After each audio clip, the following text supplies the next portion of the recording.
जोशी छेत्री। आइए सबसे पहले नजर डालते हैं आज की सुर्खियों पर।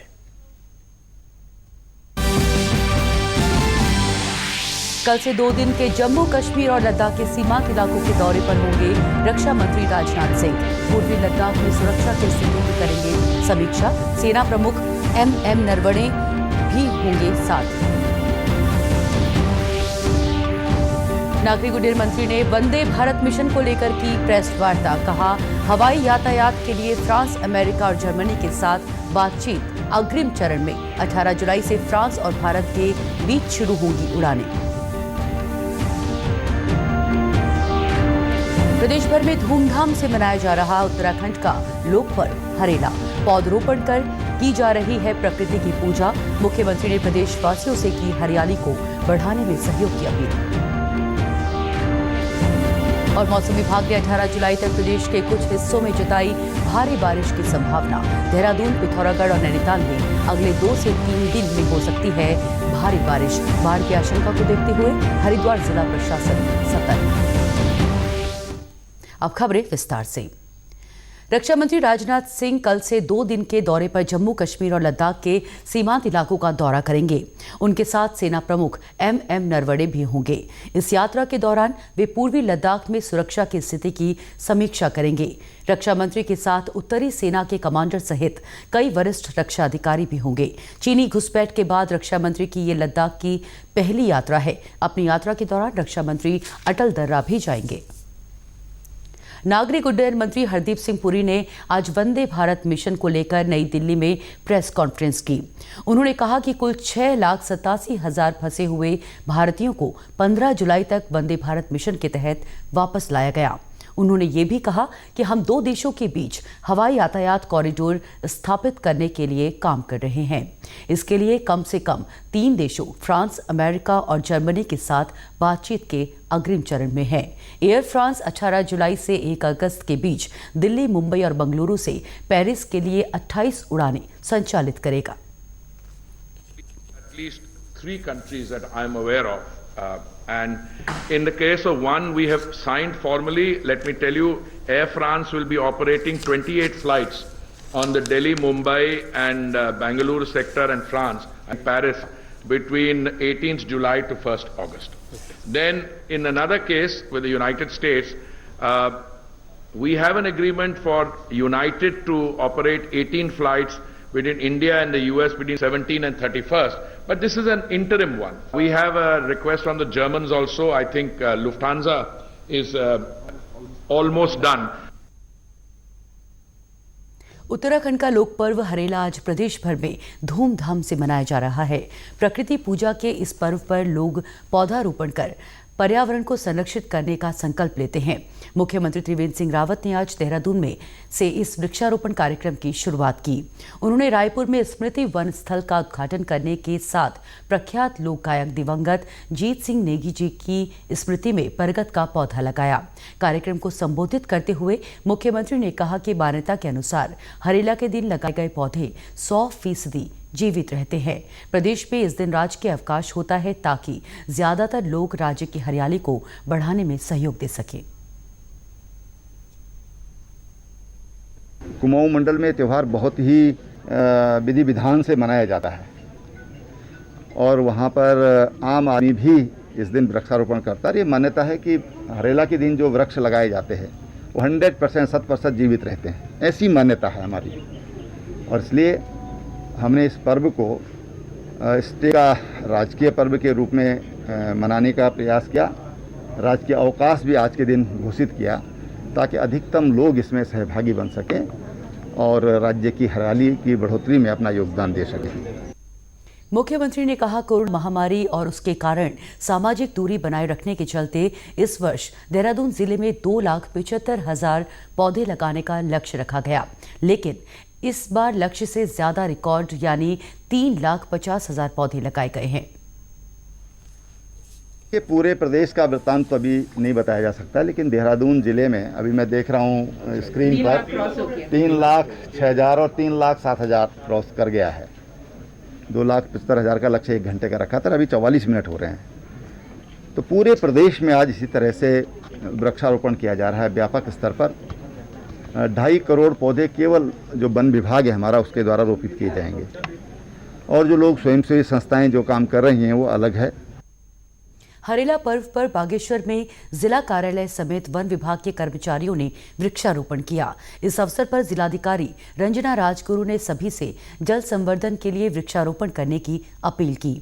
उन्होंने कहा कि हम सभी को धरती को स्वच्छ रखने के लिए प्रधानमंत्री के जल संवर्धन के सपने को धरातल पर लाने का हर संभव प्रयास करना होगा। पुराने ज़माने से कहावत चली आई है कि प्रकृति है तो हम हैं, वो एकदम सच है। और प्रकृति के बिना हमारा जीवन भी नहीं है। तो सभी को मैं यही संदेश देना चाहती हूँ कि प्रकृति का संरक्षण करें, उनका संवर्धन करें, पर्यावरण संरक्षण करें। चाहे छोटे छोटे हम प्रयास करते हैं, थोड़ा पानी बचाने की तरफ सोचें, बिजली बचाने की तरफ सोचें, पेड़ लगाने की तरफ सोचें, तो हम छोटे छोटे प्रयास करके बहुत बड़ा योगदान अपनी प्रकृति को दे सकते हैं। पौड़ी के पोखड़ा ब्लॉक के बोर गांव में भी प्रदेश वापस लौटे प्रवासियों ने हरेला का त्योहार मनाया। इस पर्व को मनाते हुए प्रवासी पंकज कुमार ने तैयार किए गए बगीचे में सबने मिलकर बड़े ही उत्साह से नींबू की कई प्रजातियों के 100 से ज्यादा पेड़ लगाए।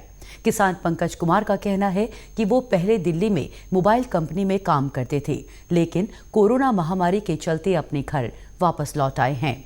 उन्होंने अपने पैतृक गांव में बंजर पड़ी भूमि पर दूसरे प्रवासियों के साथ मिलकर काम शुरू किया और आज हरेला के मौके पर पौधों का रोपण किया।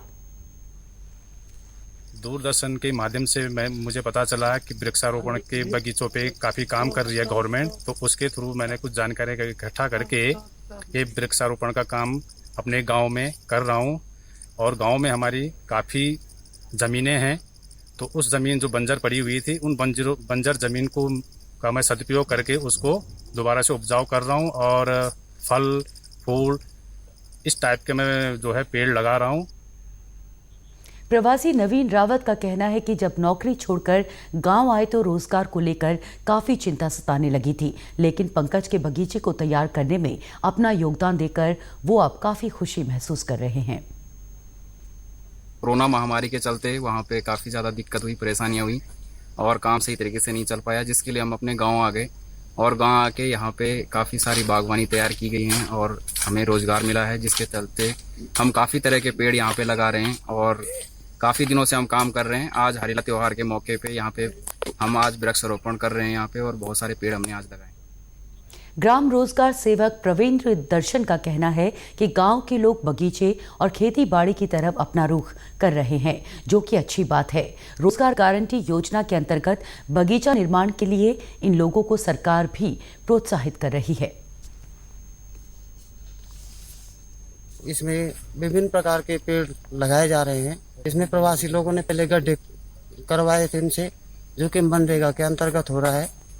ये उद्यानीकरण का कार्य जो है हरेला पर्व के मौके पर मनाया जा रहा है। यहाँ पे अल्मोड़ा स्थित जागेश्वर धाम में इस बार कोरोना संक्रमण के कारण श्रावणी मेले का आयोजन नहीं हो सका। विश्व प्रसिद्ध ये धाम धार्मिक ही नहीं, पर्यटन की दृष्टि से भी काफी महत्वपूर्ण माना जाता है।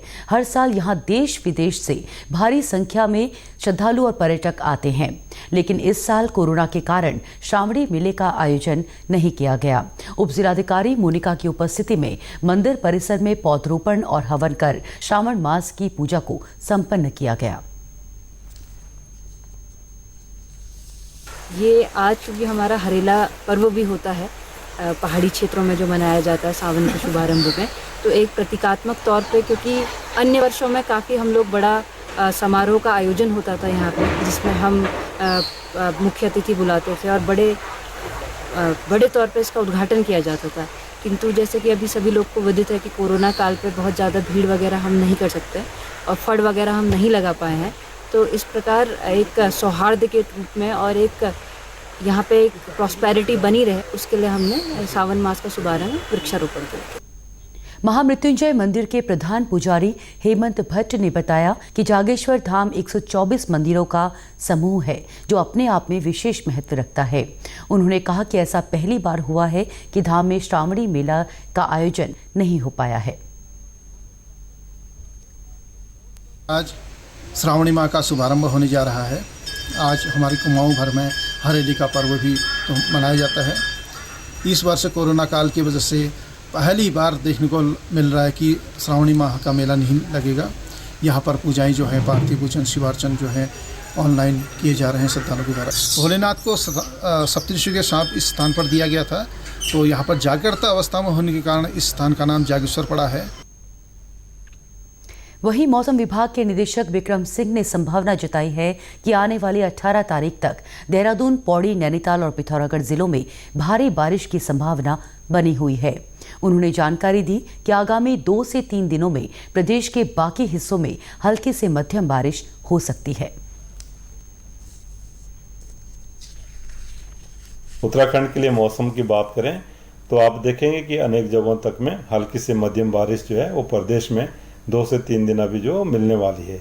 आज 16 तारीख है, तो मैं कहूँगा 18 तारीख तक करीब आप देख सकते हैं, देखेंगे कि जो हल्की से मध्यम बारिश है वो प्रदेश में अनेक जगहों तक में मिलेगी। साथ में जो भारी बारिश की अगर बात कर लें तो हालांकि बहुत ज़्यादा ऐसी कोई सीवियर एक्टिविटी नहीं है, लेकिन हाँ एका दुक्का जगहों में भारी बारिश जो है, जैसे आप कह सकते हैं देहरादून डिस्ट्रिक्ट है, पौड़ी डिस्ट्रिक्ट है, और इसी तरह आप बात करेंगे कुमाऊं रीजन में तो उसमें नैनीताल और पिथौरागढ़ डिस्ट्रिक्ट है। तो इनमें मैं कहूँगा एका दुक्का जगहों में भारी बारिश भी मिलने की संभावना इन 2-3 दिनों में है। मानसून के मौसम में पहाड़ों में लगातार हो रही बारिश के कारण निचले इलाकों में गंगा का जलस्तर बढ़ रहा है।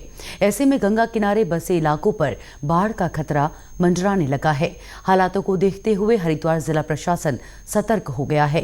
हरिद्वार में लगभग 96 गांवों को बाढ़ की दृष्टि से संवेदनशील घोषित किया गया है। वहीं शहर में ज्यादा बारिश होने पर जल भराव की समस्या से निपटने के लिए वाटर पंप लगाए गए हैं ताकि पानी की तुरंत निकासी की जा सके। जिलाधिकारी सी रविशंकर ने बताया कि हरिद्वार में बाढ़ चौकियों को सतर्क कर दिया गया है। बाढ़ की स्थिति में ग्रामीणों को सामुदायिक भवनों और स्कूलों में शरण दी जाएगी।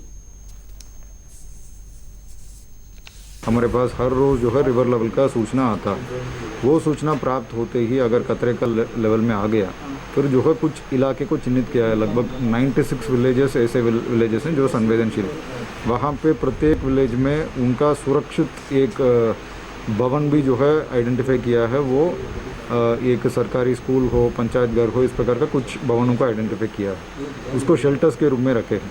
जैसे जैसे खतरे का सूचना आएगा वहाँ पे सायरन बजाया जाएगा, लोगों को जागरूकता दिया जाएगा, अनाउंसमेंट्स किया जाएगा पब्लिक अनाउंसमेंट सिस्टम्स के माध्यम से, फिर लोगों को तत्काल वो शेल्टर्स में शिफ्ट होना चाहिए।